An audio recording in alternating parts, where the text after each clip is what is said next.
اعتکاف کی فضیلت۔ جس نے رمضان میں 10 دن بتمام شرائط اعتکاف کیا تو اسے 2 حج اور 2 عمرے کرنے کے برابر ثواب ملے گا۔ اعتکاف کرنے والا گناہوں سے محفوظ رہتا ہے، اسے ان نیکیوں کا بدلہ جو اس نے اعتکاف سے پہلے بجا لائی تھی، اعتکاف کے دوران بھی ایسے ہی ملتا رہتا ہے۔ اعتکاف اس کو کہتے ہیں کہ اعتکاف کی نیت کر کے مسجد میں رہیں اور سوائے ایسی حاجت ضروریہ کے جو مسجد میں پوری نہ ہو سکے کہ جیسے پیشاب پخانہ کی ضرورت یا غسل واجب اور وضو کی ضرورت، مسجد سے باہر نہ جائے۔ رمضان کے عشرۂ اخیر میں اعتکاف کرنا سنت موقدہ علی الکفارہ ہے، یعنی اگر بڑے شہروں کے محلے میں اور چھوٹے دیہات کی پوری بستی میں کوئی بھی اعتکاف نہ کرے تو سب کے اوپر ترک سنت کا وبال رہتا ہے، اور کوئی ایک بھی محلے میں اعتکاف کرے تو سب کی طرف سے سنت ادا ہو جاتی ہے۔ بالکل خاموش رہنا اعتکاف میں ضروری نہیں بلکہ مکروہ ہے، البتہ نیک کلام کرنا چاہیے اور لڑائی جھگڑے اور فضول باتوں سے بچنا چاہیے۔ اعتکاف میں کوئی خاص عبادت شرط نہیں، نماز، تلاوت، کلمہ طیبہ، استغفار اور درود شریف کا ورد کریں، یا دین کی کتابوں کا پڑھنا، یا جو عبادات دل چاہے کرتے رہے۔ جس مسجد میں اعتکاف کیا گیا ہے اگر اس میں جمعہ نہیں ہوتا تو نماز جمعہ کے لیے اندازہ کر کے ایسے وقت مسجد سے نکلے جس میں جامع مسجد پہنچ کر سنتیں ادا کرنے کے بعد خطبہ سن سکے۔ اگر کچھ دیر جامع مسجد میں لگ جائے جب بھی اعتکاف میں خلل نہیں آتا، بس کسی سے کلام نہ کرے۔ اگر اعتکاف والا بلا ضرورت شرعی تھوڑی دیر کے لیے بھی مسجد سے باہر چلا جائے گا تو اعتکاف جاتا رہے گا، خواہ عمدہ نکلے یا بھول کر۔ اس صورت میں اعتکاف کی قضا کرنا چاہیے۔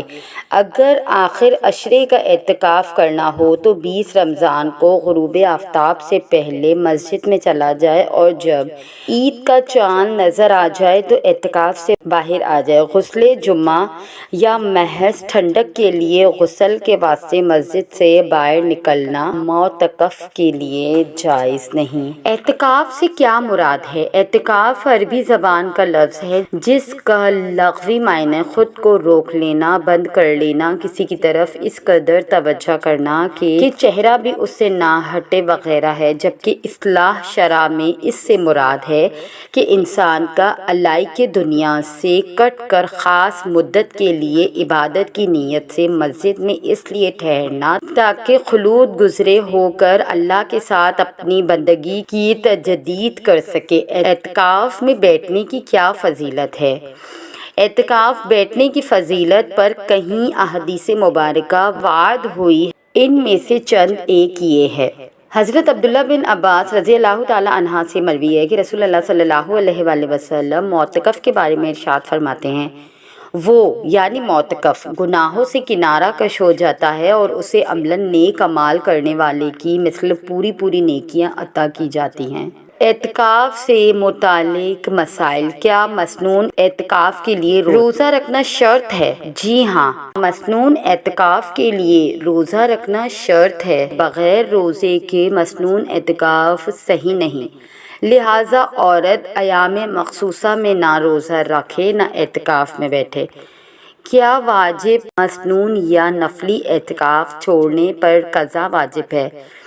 اگر نفلی اعتکاف چھوڑ دے تو اس کی قضا واجب نہیں، لیکن اگر مسنون اعتکاف جو رمضان المبارک کے آخری عشرے میں کیا جاتا ہے اسے توڑا تو جس دن توڑا اسی کے آگے بقیہ دنوں کی قضا کرے، پورے 10 دنوں کی قضا واجب نہیں۔ اگر واجب یعنی منت کا اعتکاف چھوڑا تو اگر وہ کسی معین مہینے کی منت تھی تو باقی دنوں کی قضا کرے، لیکن اگر مسلسل علیہ السلام اعتکاف کرنے کی نیت کی تھی تو نئے سرے سے اعتکاف کرے، اور اگر علیہ السلام اعتکاف کرنے کی نظر نہیں مانی تھی تو باقی دنوں میں اعتکاف کرے۔ بے شک عورتوں کا جماعت والی مساجد میں اعتکاف جائز ہے۔ علامہ کاسانی۔ عورتوں کا مسجد جماعت میں اعتکاف میں بیٹھنا درست ہے، اس میں ہمارے ائمہ احناف کے مابین کوئی اختلاف نہیں۔ حضرت علامہ ابن عابدین شامی درالمختار میں عورتوں کا مسجد میں اعتکاف بیٹھنا مکروہ تنزیہ قرار دیتے ہیں۔ ہر مسجد میں عورتوں کے اعتکاف کا خاطر خواہ انتظام نہیں ہوتا، نہ باپردہ الگ تھلگ باعزت طور پر ان کے لیے جائے اعتکاف کا اہتمام ہوتا ہے۔ یہی چیزیں مسجد میں عورتوں کے اعتکاف پر ممانعت کا شرعی جواز ہے۔ میں نے اللہ پاک کی رضا کے لیے رمضان المبارک کے آخری عشرے کے سنت اعتکاف کی نیت کرتا ہوں۔ اعتکاف کی نیت کیا ہے؟ میں اللہ پاک کی رضا کے لیے رمضان المبارک کے آخری عشرے کے سنت اعتکاف کی نیت کرتا ہوں۔ دل میں نیت ہونا شرط ہے۔ دل میں نیت حاضر ہوتے ہوئے زبان سے بھی کہہ لینا بہتر ہے۔ کن کن صورتوں میں اعتکاف توڑنا جائز ہے؟ اعتکاف کے دوران ایسی بیماری لاحق ہو جائے جس کا علاج اعتکاف گاہ سے باہر جائے بغیر ممکن نہ ہو تو اس صورت میں اعتکاف توڑنا جائز ہے۔ والدین، بیوی، بچوں یا بہن بھائی میں سے کسی کو کوئی شدید مرض لاحق ہو جائے یا کوئی حادثہ پیش آ جائے اور گھر میں کوئی دوسرا تیمارداری کرنے والا موجود نہ ہو تو اس صورت میں اعتکاف توڑنا جائز ہے۔ والدین، بہن بھائی یا کوئی عزیز اچانک فوت ہو جائے تو اس کی تجہیز و تدفین کے لیے اعتکاف توڑنا جائز ہے۔ اگر کسی معتکف کو کوئی زبردستی مسجد سے نکال دے یا حکومت گرفتار کر لے تو اعتکاف ٹوٹ جائے گا، مگر اس صورت میں معتکف پر اعتکاف توڑنے کا گناہ نہیں ہوگا۔ حضور صلی اللہ علیہ وآلہ وسلم کا فرمان ہے، جس شخص نے ایمان کے ساتھ اور ثواب حاصل کرنے کی نیت سے اعتکاف کیا اس کے پچھلے گناہوں کو بخش دیا جائے گا۔ اعتکاف میں بیٹھنے کی شرائط: مسلمان ہونا، اعتکاف کی نیت کرنا، حد سے اکبر یعنی جنابت اور حیض و نفاس سے پاک ہونا، عاقل ہونا، مسجد میں اعتکاف کرنا۔ اعتکاف واجب نظر کے لیے روزہ بھی شرط ہے۔ اعتکاف کی اقسام: اعتکاف کی 3 اقسام ہے: واجب اعتکاف، نذر و منت کا اعتکاف، مسنون اعتکاف، نفلی اعتکاف۔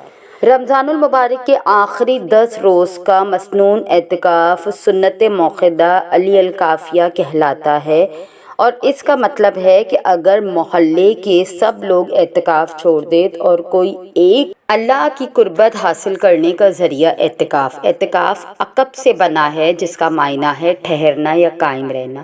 اللہ تعالیٰ فرماتا ہے، یعنی بنی اسرائیل کا ایک ایسی قوم سے گزر ہوا جو اپنے چند بتوں پر جامع ہوئے تھے، اور پھر اللہ تعالیٰ فرماتا ہے تم مسجد میں اعتکاف کر رہے ہو، یعنی بغرض اعتکاف ٹھہرے ہوئے ہو۔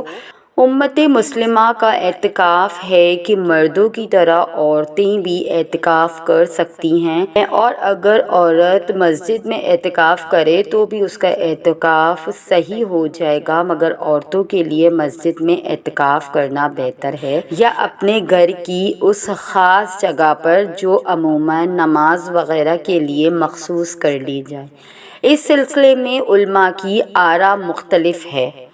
حضرت امام ابو حنیفہ اور دوسرے علماء کرام یہ فرماتے ہیں کہ عورتوں کے اعتکاف کے لیے مساجد کے بجائے گھر کی وہ خاص جگہ جو عموماً نماز وغیرہ کے لیے مخصوص کر لی جاتی ہے زیادہ بہتر ہے۔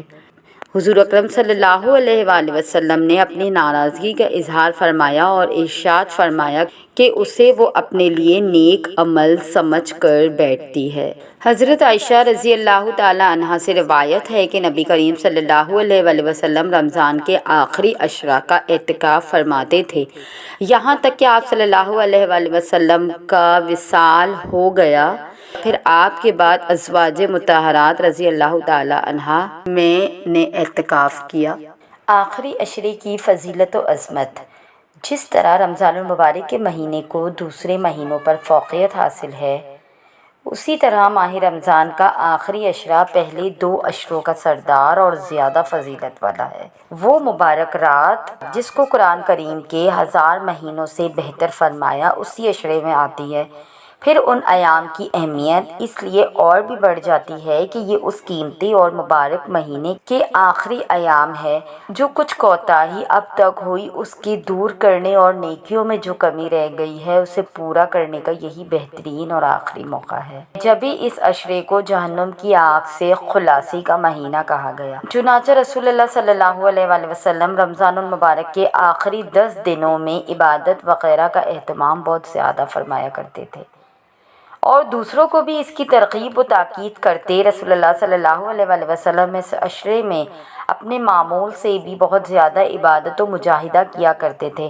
آپ صلی اللہ علیہ وآلہ وسلم اپنے گھر والوں یعنی ازواج مطہرات اور دوسرے متعلقین کو بھی ان راتوں میں جگاتے تھے۔ ان کی ایک حکمت یہ بھی ہے کہ رمضان کے آخری 10 دن وہ مبارک دن ہے جس کی ایک شب قدر ہے۔ اس لیے آپ صلی اللہ علیہ وآلہ وسلم پوری طرح اپنے آپ کو عبادت کی طرف راغب کر لیتے اور دوسروں کو بھی اس کی رغبت دلاتے تھے، اور جتنی محنت و مشقت اور کثیر عبادت ان دنوں میں کیا کرتے تھے دوسرے دنوں میں ان کا یہ معمول نہ ہوتا۔ اس عشرے میں آنے والی مبارک رات یعنی شب قدر کو مخفی رکھنے کی ایک حکمت یہ بھی ہو سکتی ہے کہ اس کا متلاشی اور متمنی اس کو حاصل کرنے کے شوق میں ماہ رمضان کی راتوں میں نہ صحیح آخری عشر کی راتیں یا کم از کم اس کی طاق راتوں میں اللہ رب العزت کی یاد اور اطاعت و عبادت میں گزار دے اور اسی بہانے شب قدر بھی نصیب ہو جائے۔ غالباً انہی مقاصد کے تحت رسول اللہ صلی اللہ علیہ وآلہ وسلم سوائے ایک سال کے جس میں آپ صلی اللہ علیہ وآلہ وسلم کو سفر پیش آیا ہر سال اعتکاف فرمایا کرتے تھے، جو اس بات کی طرف اشارہ ہے کہ آپ صلی اللہ علیہ وآلہ وسلم کے اعتکاف کا مقصد عبادت کے علاوہ شب قدر کو تلاش کرنا بھی ہے۔ رمضان کے آخری 10 دن کی اہمیت کا اندازہ اس سے زیادہ اور کیا لگایا جا سکے گا کہ دنیا کا سب سے بہتر و برتر انسان، نبیوں کا سردار، اللہ کا محبوب الصلاۃ والسلام، خلوت و جلوت دونوں کے عین و انداز کا پورا مشناس اس کی عادت شریفہ میں رمضان المبارک کے آخری عشرے کا اعتکاف معمول تھا۔ ماہ سیام سارے کا سارا عبادت اور ذکر الہی میں گزرتا تھا، لیکن آخری کے 10 دن میں آتش شوق اور زیادہ تیز ہو جایا کرتی تھی۔ ازواج اور اصحاب سے بے تعلق ہو کر یہ پورا عشرہ مسجد ہی کی 4 دیواری کے اندر گزارتے تھے اور بندے کو اپنے معبود کے ساتھ خلوت و نشینی کے سارے لطف حاصل ہوتے تھے۔ آج ہمیں غنیمت جان کر اس عشرے کے انوار و برکات کو زیادہ سے زیادہ دامن میں سمیٹنا چاہیے کہ اللہ جانے آئندہ یہ قیمتی ایام میسر آئے بھی یا نہیں۔ سال کی ساری راتوں میں ان 10 شب کو جو اہمیت اور فضیلت حاصل ہے اس کا اندازہ حدیث سے بخوبی ہوتا ہے کہ انہی راتوں میں سے ایک رات وہ ہے جو کہ 1000 مہینوں سے بہتر ہے اور جس میں کہ اس دنیا کی تمام کتابوں کی سردار کتاب تمام انسانوں میں سب سے زیادہ افضل انسان پر نازل ہوئی۔ ہدایت کے صحیفے سب کے سب اس ماہ میں اترے، اسی ماہ مبارک میں کلاموں کا امام آیا، اسی میں رات ایک آئی ہزاروں رات سے بہتر کہ جس میں چشمہ رحمت سے بندے کو سلام آیا۔ تو یہ تھی ہماری آج کی ویڈیو۔ آپ سب سے گزارش ہے اگر آپ کو ہماری ویڈیو پسند آئی اور آپ ہماری اس کاوش کو پسند کرتے ہیں تو ہمارے چینل کو سبسکرائب کر کے ہمارے ساتھ جڑ جائیے ایسی اور دلچسپ اور انفارمیٹیو ویڈیوز کے لیے۔ جزاک اللہ۔